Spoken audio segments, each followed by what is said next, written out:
Hello friends, I welcome you all in maths by Avinash Kanpure. तर पहा, आपण एक सिरीज चालू केलेली आहे जे की TCS ने आता लेटेस्ट समाज कल्याणचे जे पेपर घेतलेत त्यातले आपण क्वेश्चन पाहत आहोत. एक शॉर्ट व्हिडिओच्या माध्यमातून, शॉर्ट म्हणजे आपले 4-5 मिनिटाचा एक व्हिडिओ असते ज्याच्यामध्ये आपण बेस्ट कन्सेप्ट काय करत असतो, डिलिव्हर करत असतो आणि एक्झाम अप्रोच आपण याच्यामध्ये काय करत असतो, सांगत असतो. पहा, आणि येणाऱ्या सरळ सेवा भरतीसाठी प्रत्येक TCS असू द्यात, IBPS असू द्यात, सगळ्याच परीक्षेसाठी हा युजफुल आहेत या मेथड. ठीक आहे.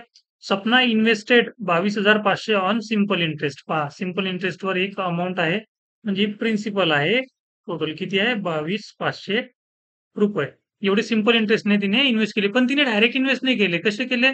तर पार्टली ॲट 13% पर ॲनम. म्हणजे त्याचा एक पार्ट आहे, समजा एक पार्ट आहे एक्स, तो 13% ने इन्व्हेस्ट केला. आणि पार्टली एक पार्ट आहे वाय, तो काय केला तिने? 5% ने इन्व्हेस्ट केला. If she returns equal interest from the two investment, दोन्ही इन्व्हेस्टमेंट मध्ये जेव्हा तिला जेव्हा तिला रिटर्न मिळतात, जेव्हा तिला व्याज मिळते 4 वर्षानंतर, तर काय होते की तिला equal amount sorry, equal interest भेटते. काय भेटते? इक्वल व्याज भेटते, SI भेटते, जे सिंपल इंटरेस्ट आहे. आता मला एक सांगा, 13% 4 वर्षासाठी एक्स पार्ट आणि 5% 4 वर्षासाठी वाय पार्ट तिने इन्व्हेस्ट केला, आणि हा इक्वल आहे. पहा, मला काय सांगायचं आहे, तर ही एक्स अमाऊंट आहे, तिने 13% 4 वर्षासाठी, हे मल्टिप्लाय येतील इथं पण. आणि एक मिनिट,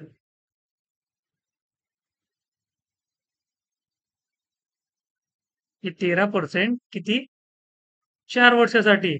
आणि दुसरी जी अमाऊंट आहे वाय, याचे 5% हे 4 वर्षासाठी. म्हणजे हे झालं एक्स या अमाऊंट वर भेटणारं 4 वर्षाचं काय होईल आपलं? SI म्हणजे व्याज, आणि हे वाय, हे दोन्ही काय इक्वल आहेत. मग हेच तर आपल्याला सॉल्व्ह करायचं आहे. हे काढून टाका, हे 4 वर्ष जे होते हे कॅन्सल करून टाका.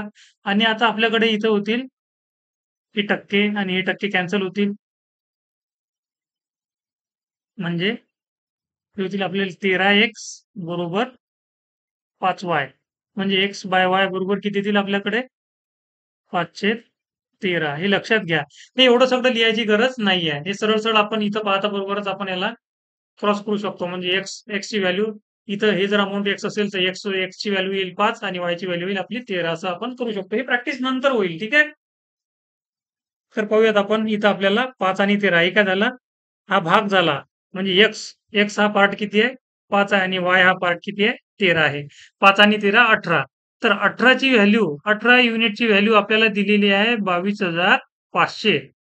मग मी काय म्हणतो, मी एका युनिटची आधी व्हॅल्यू काढतो. एका युनिटची व्हॅल्यू किती होईल माझी? 18 ने दोन्ही साईडला जर डिवाइड केलं, इथं 18 ने डिवाइड करा आणि इथं 18 ने डिवाइड करा. मग हे किती? 18 एक, आपण आधी 9 ने डिवाइड करूया. ठीक आहे. हे होतील आपले 9 दुनी 18, 9 5 45 आणि डबल 0, आणि हे 9 दुनी 18. आता 2 ने जर डिवाइड केलं तर किती होतील आपले? बे एक बे, बे दुनी 4, बे पंच 10. हे होतील आपले, सॉरी, 1250 होतील. 2500चे जर आपण अर्धे केले तर हे किती होतील? 1250. ठीक आहे. म्हणजे एका युनिटची व्हॅल्यू आली आपल्याकडे 1250. तर त्यांनी काय विचारलं? Then find the sum invested at 13%. 13% वर आपण एक्स ही अमाऊंट इन्व्हेस्ट केली. मग एक्सचा भाग किती आहे? तर 5 आहे.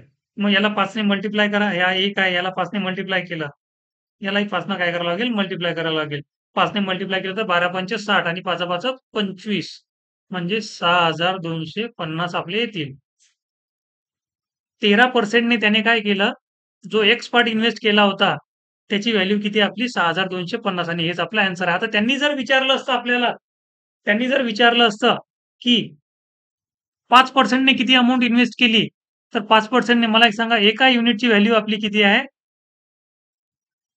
1250. मग 5% ने किती युनिट आपण इन्व्हेस्ट केले? 13. मग 13ची व्हॅल्यू काढायची आहे. याला 13 ने मल्टिप्लाय करा, याला पण 13 ने मल्टिप्लाय करा. ठीक आहे. म्हणजे हे झाली 13 युनिट, आणि 13 युनिटची आता व्हॅल्यू किती येईल?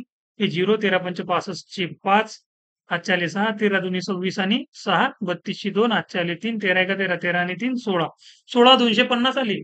म्हणजे वाय पार्ट किती इन्व्हेस्ट केला त्याने? 16,250. आणि एक्स पार्ट किती केला? तर 6,250.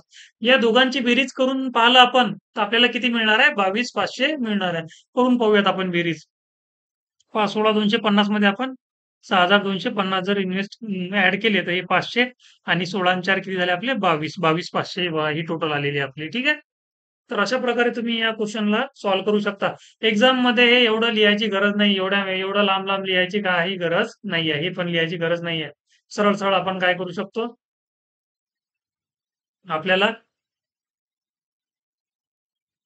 अच्छा, च्या इयर टाइम पण सेम आहे म्हणून काय करणार आपण 113% बरोबर व्हायचे 5%. सरळ सरळ लिहा. 113% बरोबर व्हायचे 5% आणि एक्स बाय वायचा रेशो काढू शकता. आणि याच्यावरूनच आपण ही व्हॅल्यू आणि हे सगळं कॅल्क्युलेशन करू शकतो. एवढं सगळं करायची गरज नाहीये. हे मी तुम्हाला कन्सेप्ट समजण्यासाठी केलेलं आहे पहा. ठीक आहे. भेटूयात नवीन व्हिडिओमध्ये नवीन कन्सेप्ट सोबत आणि तोपर्यंत बाय बाय फ्रेंड्स.